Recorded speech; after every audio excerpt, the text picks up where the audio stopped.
L'anima et l'animus. Dans le vaste univers de la psychologie jungienne, deux forces énigmatiques orchestrent secrètement nos désirs les plus profonds. Silencieuses mais incroyablement puissantes, elles façonnent nos interactions et guident nos choix les plus intimes. Ces forces que Jung a nommées l'anima et l'animus. Ces archétypes, représentant respectivement les traits féminins chez l'homme et les traits masculins chez la femme, détenant entre leurs mains le destin même de la continuité de la vie humaine, éclairant notre propre nature et notre relation avec le sexe opposé. L'anima. Pour un homme, l'anima représente la quintessence des féminités qu'il a croisées au fil de son existence, avec la mère comme première référence. Au fur et à mesure qu'il avance dans la vie, son anima se nourrit de diverses figures féminines. Une sœur protectrice, une enseignante marquante, un premier amour, une amitié précieuse. Chacune de ces interactions enrichit et nuance cette entité intérieure, façonnant son anima d'une manière unique. Il est pertinent de mentionner qu'à notre époque, marquée par les médias et les réseaux sociaux, l'anima peut être influencé par des surreprésentations idéalisées de la féminité. L'omniprésence d'idéaux esthétiques, suggérés par diverses tendances, et la valorisation excessive des charmes féminins peuvent subtilement nuancer cette représentation interne. Ainsi, l'anima dépasse la simple addition des femmes qu'un homme côtoie. Elle reflète aussi ses aspirations profondes, ses désirs, ses inquiétudes et ses conceptions du féminin. Cette force intérieure peut évoquer tendresse et sollicitude, mais aussi mystère et complexité. Elle est tour à tour muse, égérie, énigme et parfois même illusion, façonnée par des standards modernes parfois déformants. Elle incarne en définitive l'amalgame complexe de l'idéal féminin dans la psyché masculine. L'homme, dans sa relation intime avec son anima, est en quelque sorte prisonnier d'une monogamie intérieure. Au cœur de son inconscient, cette figure féminine, bien que riche en nuances et facettes multiples, se présente à lui comme une entité unique, profonde et exclusive. Il noue ainsi une liaison intime et solennelle avec ce féminin intérieur, témoignant de l'intensité et de la profondeur de son lien avec cette partie essentielle de sa psyché. Cependant, ce schéma monogamique intérieur trouve un écho contrasté dans le monde tangible de ses interactions. Lorsqu'il se projette dans le réel, l'homme a tendance à disperser les différentes caractéristiques de son anima sur diverses femmes qu'il croise au fil de sa vie. Dans cette projection, chaque femme devient le miroir d'un aspect précis de son anima, transformant ainsi sa monogamie intérieure en une forme de polygamie extérieure. Ainsi, dans ses relations et ses fascinations, il peut percevoir chez différentes femmes des échos variés de cet idéal féminin intérieur, chaque rencontre révélant un fragment de tout ce qu'il porte en lui. Imaginons un homme d'une trentaine d'années. Depuis son plus jeune âge, il a toujours été fasciné par la force tranquille et protectrice que dégageait sa mère, une femme qui, malgré les épreuves, a su conserver son calme et guider sa famille. Dans son inconscient, cette caractéristique de protection est devenue une facette dominante de son anima.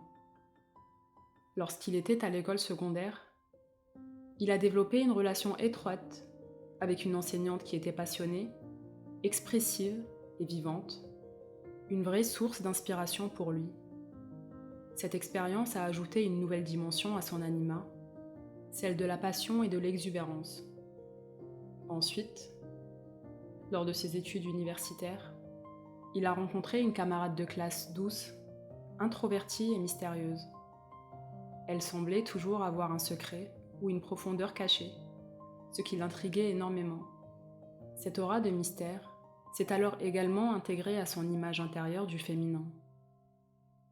Dans sa vie quotidienne actuelle, Il pourrait rencontrer une collègue au travail qui dégage une confiance et une force semblables à celle de sa mère, et il pourrait ressentir une connexion ou une attirance immédiate, même s'il ne comprend pas consciemment pourquoi.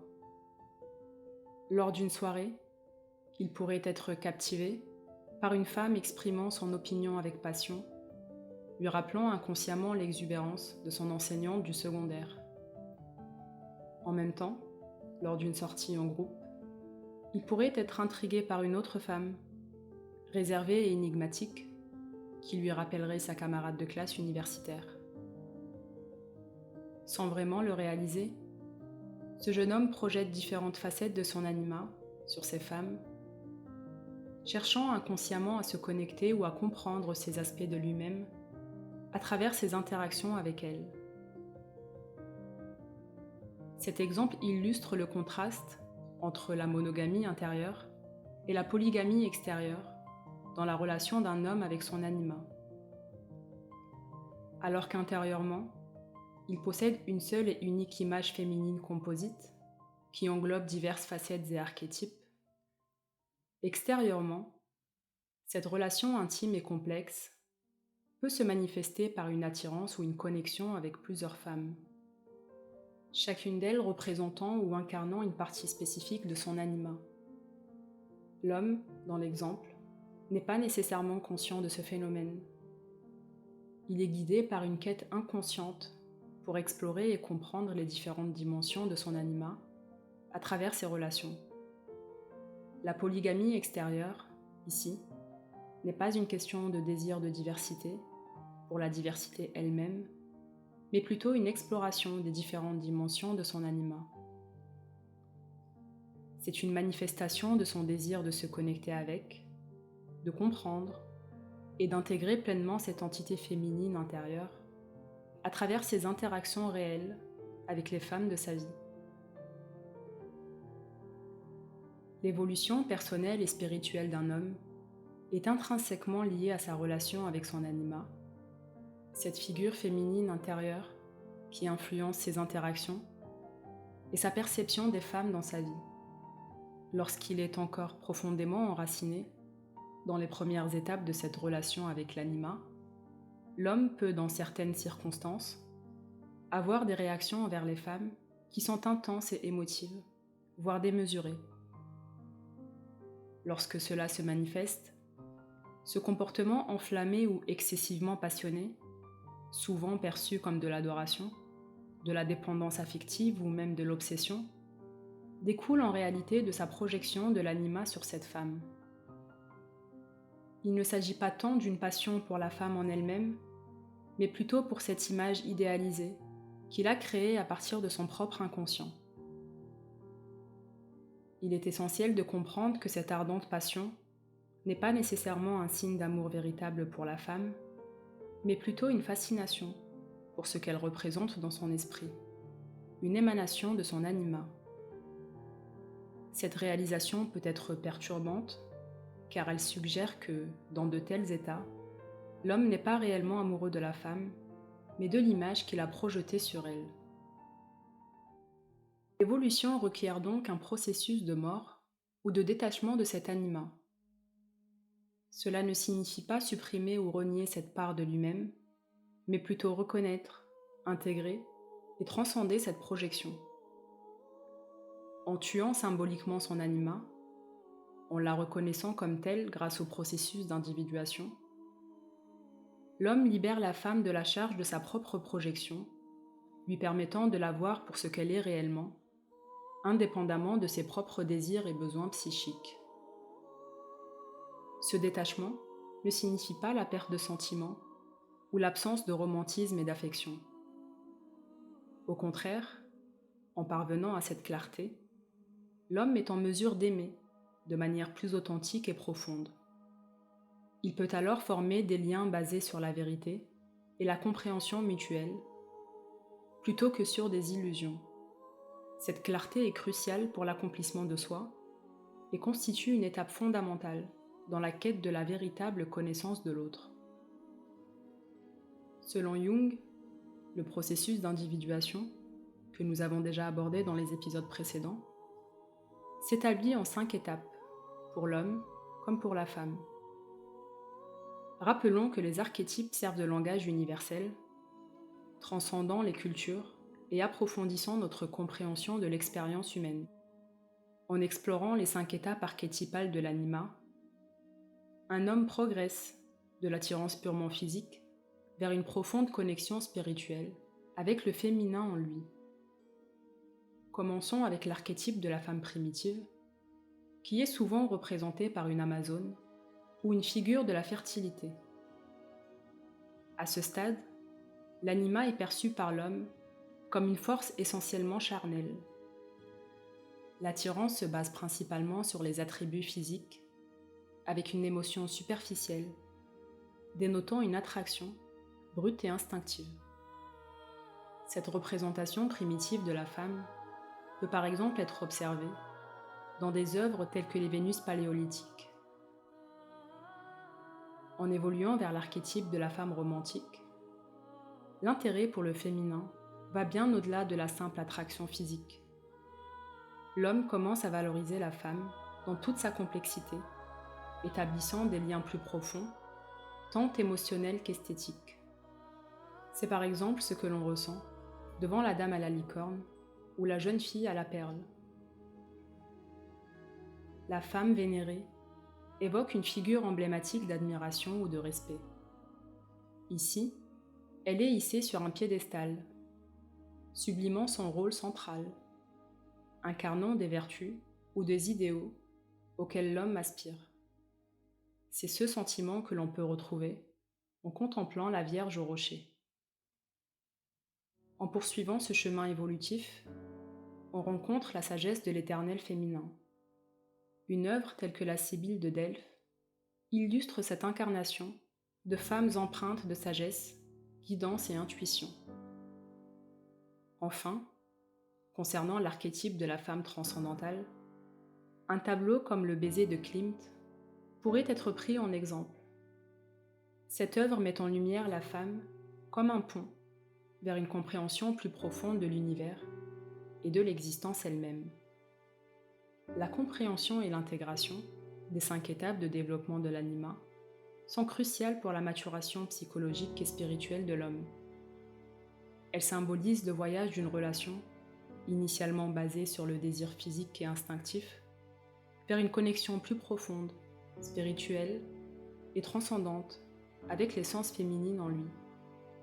Ce voyage n'est pas seulement essentiel pour la dynamique relationnelle d'un homme avec les femmes, mais il est également fondamental pour sa propre réalisation de soi, sa croissance interne et sa capacité à équilibrer les polarités masculines et féminines de sa psyché et par conséquent sa faculté à s'accomplir pleinement en tant qu'homme.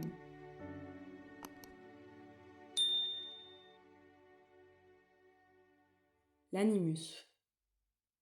L'animus, tel qu'il est défini pour la femme, est bien plus qu'une simple notion. Il s'agit d'un ensemble complexe et évolutif, d'images masculines et d'impressions qu'elle emmagasine dès ses premières années. Son père, souvent au centre de cette formation initiale, pose le premier jalon. Mais le chemin ne s'arrête pas là.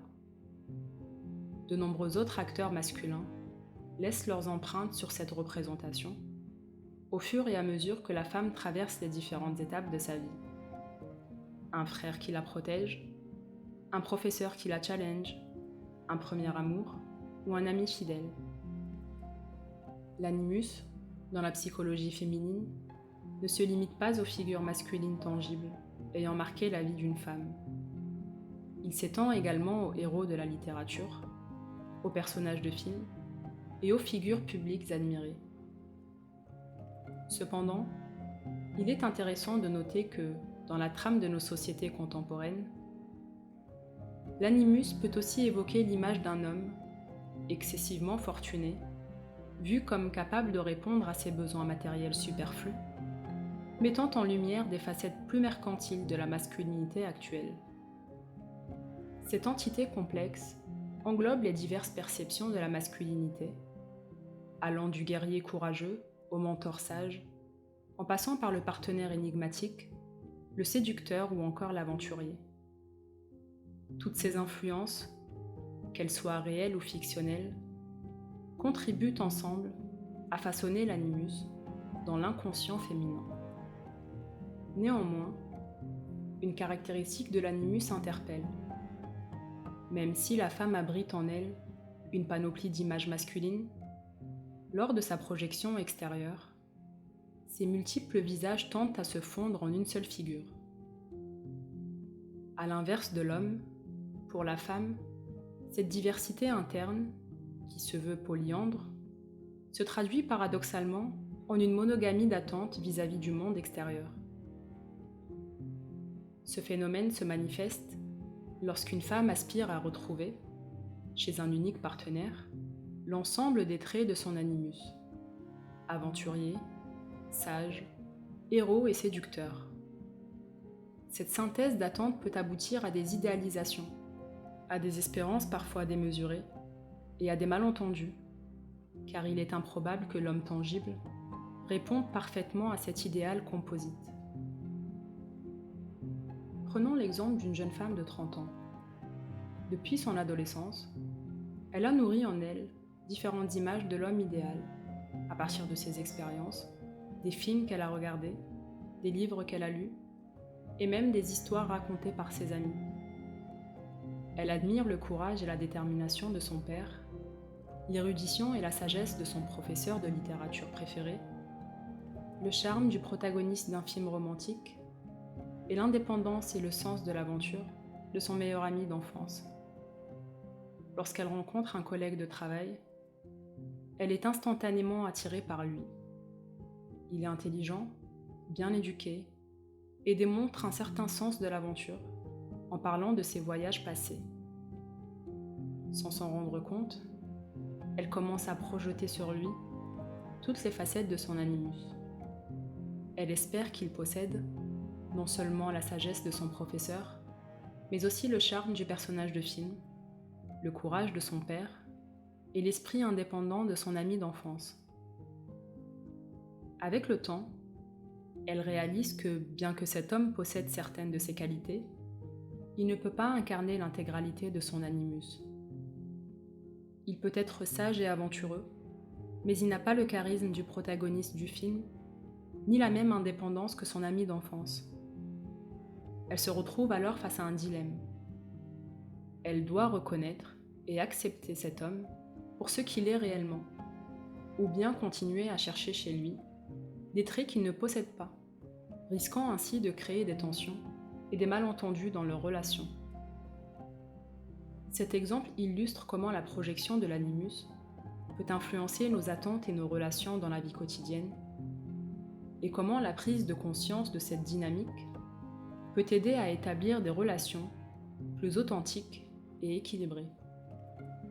L'influence de l'animus sur la femme se manifeste de manière délicate, mais avec une force indéniable. Chez l'homme, l'anima peut le guider vers une profusion d'émotions qui peuvent parfois déborder. Tandis que pour la femme, sous l'impulsion de l'animus, elle pourrait se montrer plus critique, adoptant une attitude qui penche vers l'autoritarisme ou le dogmatisme. Ce penchant pour le contrôle et la rigidité est la manifestation d'une dominance marquée du masculin en elle. Dans ces cas, l'animus peut pousser la femme à s'affirmer de manière disproportionnée, ou l'exercice de l'autorité peut devenir presque mécanique, perdant la nuance et la souplesse. Les relations interpersonnelles, notamment dans des cadres familiaux ou professionnels, peuvent alors être marquées par des conflits et des luttes de pouvoir. Débutons avec l'archétype de l'homme sauvage, souvent incarné par des figures athlétiques, tels que des champions sportifs. À cette étape, l'animus représente le pouvoir physique brut. On pourrait évoquer des œuvres comme Hercule et le lion de Némée, qui dépeint la puissance masculine à son paroxysme. En avançant, on découvre l'homme romantique et l'homme aventurier. Ce masculin, à la fois doux et poétique, s'éloigne de la force brute pour célébrer la sensibilité ou la prouesse. L'homme à l'armure de Rembrandt dépeignant un guerrier à la fois puissant et introspectif, pourrait illustrer cette étape. La troisième étape présente l'homme porteur de sagesse, celui qui a la parole. L'animus se métamorphose en figures éducatives ou leaders. Le portrait de Baldassare Castiglione de Raphaël, représentant un érudit et diplomate de la Renaissance, évoque cette dimension de l'homme éclairé et réfléchi. La phase finale illustre le signifié, le savoir masculin. À ce niveau, l'animus se présente comme le guide spirituel, symbolisé par des figures emblématiques telles que le Christ. Une œuvre comme la scène, dépeignant la sagesse et le sacrifice, peut servir d'exemple à cette étape ultime. Lorsqu'une femme reconnaît, comprend et intègre son animus, elle forge un équilibre entre ses dimensions masculines et féminines. Ceci lui permet non seulement d'établir des relations plus harmonieuses avec les hommes, mais également d'enrichir sa propre quête personnelle. Elle gagne en autonomie émotionnelle, en estime de soi et en adaptabilité. Ce périple ne concerne pas uniquement la manière dont une femme interagit avec les hommes, mais il est aussi crucial pour son épanouissement personnel, son évolution intérieure et sa capacité à harmoniser les énergies féminines et masculines en elle. Au cœur de la psychologie humaine, les concepts de l'anima et de l'animus ne sont pas de simples représentations stéréotypées de l'opposé sexuel. Ce sont en réalité des emblèmes de la dualité inhérente et de la complexité des facettes intérieures qui existent au sein de chaque individu. Ces archétypes, tels que conceptualisés par Jung, illustrent la tension dynamique entre les énergies masculines et féminines présentes en nous, indépendamment de notre sexe biologique.